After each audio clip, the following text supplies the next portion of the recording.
প্রিয় সপ্তম শ্রেণীর শিক্ষার্থী বন্ধুরা, তোমাদের 3/7/2024 তারিখে যে ষান্মাসিক সামষ্টিক মূল্যায়ন হবে ইসলাম শিক্ষা, সেই ইসলাম শিক্ষার কী ধরনের প্রশ্ন আসবে সেই প্রশ্ন নিয়ে এখন আলোচনা করব। তোমাদের আসবে ষান্মাসিক সামষ্টিক মূল্যায়ন 2024, বিষয় ইসলাম শিক্ষা, শ্রেণী সপ্তম, শিক্ষার্থীর জন্য নির্দেশনা বা প্রশ্ন। অভিজ্ঞতা বিনিময়ের মাধ্যমে ইসলামী উৎসবের পরিকল্পনা তৈরি।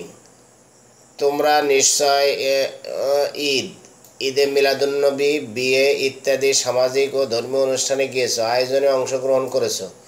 এরকম একটি ইসলামী সামাজিক অনুষ্ঠানে তুমি ইসলামী যেসব রীতিনীতি পালন করেছো, করতে দেখেছো বা শুনেছো, সেই অভিজ্ঞতার আলোকে নিচের কাজগুলো করো। কাজ 1, ইসলামী উৎসবের কথা বলি। ইসলামের বিভিন্ন উৎস থেকে পাওয়া তথ্য এবং তোমার অভিজ্ঞতার আলোকে ধর্মীয় সামাজিক উৎসব অনুষ্ঠানগুলোর নাম লেখো। অর্থাৎ শবে বরাত, ঈদে মিলাদুন্নবী, ঈদ উল ফিতর, ঈদ উল আজহা, এই বিভিন্ন যে উৎসব আছে এই উৎসবগুলো নাম প্রথমে লিখতে হবে। এরপরে কাজ 2, অভিজ্ঞতা বিনিময় করে। তোমার একজন বন্ধুর সঙ্গে আলোচনা করে নিচের ছকের মতন একটি ছক বানিয়ে পূরণ করো।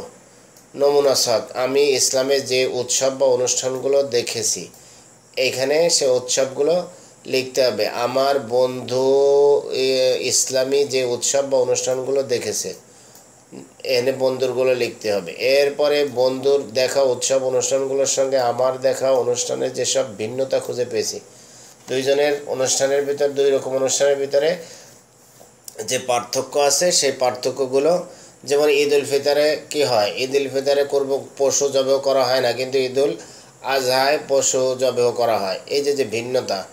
এরপরে কাজ 3, বিধিবিধানের কথা জানাই। তুমি ইসলামের বেশ কিছু বিধিবিধান সম্পর্কে জেনেছো। তোমার দেখা উৎসব অনুষ্ঠানগুলোতে ইসলামের যেসব বিধিবিধানের প্রয়োগ হয়েছে সেগুলো লেখো।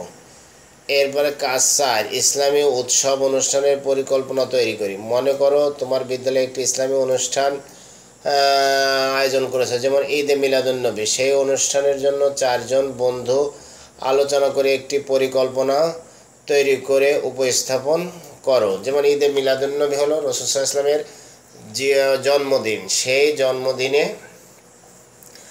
মিলাদের ব্যবস্থা করা, জিলাপি কিনা, এরপরে নবীর জীবনের উপর আলোচনা করা, আলোচনা কে করবে, তারপরে অতিথিদেরকে দাওয়াত দেওয়া, এসব বিষয় তোমাদেরকে লিখতে হবে। এরপরে পরিকল্পনায় থাকবে সময় ও স্থান নির্বাচন, এরপরে আমন্ত্রিত অতিথি নির্বাচন, দায়িত্ব বন্টন, নিমন্ত্রণের চিঠি, এরপরে অনুষ্ঠান সূচি, আলোচ্য সূচি, অনুষ্ঠান সংশ্লিষ্ট কোরআন হাদিসের বাণী, প্রার্থনামূলক হামদ বা নাত।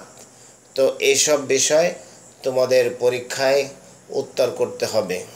তো বন্ধুরা, তোমরা এর উত্তর যদি পেতে চাও তাহলে আমার ইউটিউব চ্যানেল সাবস্ক্রাইব করে পাশে থাকা বেল বাটন চেপে রাখো। কিছুক্ষণের মধ্যে আমি তোমাদের জন্য উত্তরপত্র তৈরি করে ইউটিউবে আপলোড করে দেব, আর তোমরা সেটা দেখে প্রস্তুতি গ্রহণ করবে।